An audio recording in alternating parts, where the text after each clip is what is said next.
The world is full of islands. Some are vast green continents unto themselves. Others are tiny forgotten dots in endless oceans.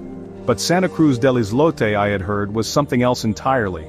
It was not its size that made it famous, but its sheer improbable concentration of life. I carried this thought with me as my boat neared the San Bernardo archipelago off the coast of Colombia. The idea of an island so small yet so full of people pulled me forward. It was a human story I wanted to understand, a place where space itself was the ultimate luxury, and community the ultimate necessity. The journey had been long, the sun warm on my face, building anticipation for what I might find. I had read the statistics, of course. Facts and figures can paint a picture, but they rarely capture the soul of a place. This island, no bigger than 2 soccer fields, was rumored to house over 1,000 souls, the most densely populated island on Earth. The words themselves seemed to struggle under the weight of such a claim. I wondered what it would feel like to live shoulder to shoulder, day in and day out with so many others. Would it be a place of constant noise, of overwhelming presence? Or would I find a unique harmony, a rhythm born of shared existence in such an extreme environment? These questions filled my mind as the distant shape of the island began to solidify against the horizon.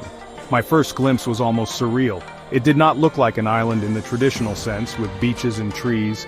Instead, it appeared as a vibrant cluster of buildings rising directly from the turquoise water, a man-made structure almost floating on the sea. The colors were bright, a patchwork of blues, yellows and greens, houses pressed so tightly together they seemed to merge into one continuous, living entity. There was no visible land, only rooftops and walls, a testament to human ingenuity and the relentless desire for a place to call home. It was a sight that promised a world entirely different from anything I had experienced before, a place defined by its limits and the life lived within them. The very concept challenged my notions of personal space, of solitude. In my own life, I often seek quiet corners, moments of retreat. Here, it seemed, life was lived in the open, a constant interaction, a shared breath. I imagined the stories held within those tightly packed walls, the generations that had grown up on this tiny patch of coral, their lives intertwined like the narrow pathways I would soon navigate. This was not just a geographical curiosity, it was a human experiment, a living example of adaptation and community. The uniqueness of Santa Cruz del Islote was not just in its density, but in the spirit it must surely foster among its people.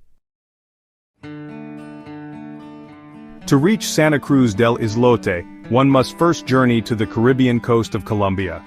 From the bustling port of Cartagena or the quieter town of Tolu, small boats make the trip, navigating the gentle swells of the sea. The island is part of the San Bernardo archipelago.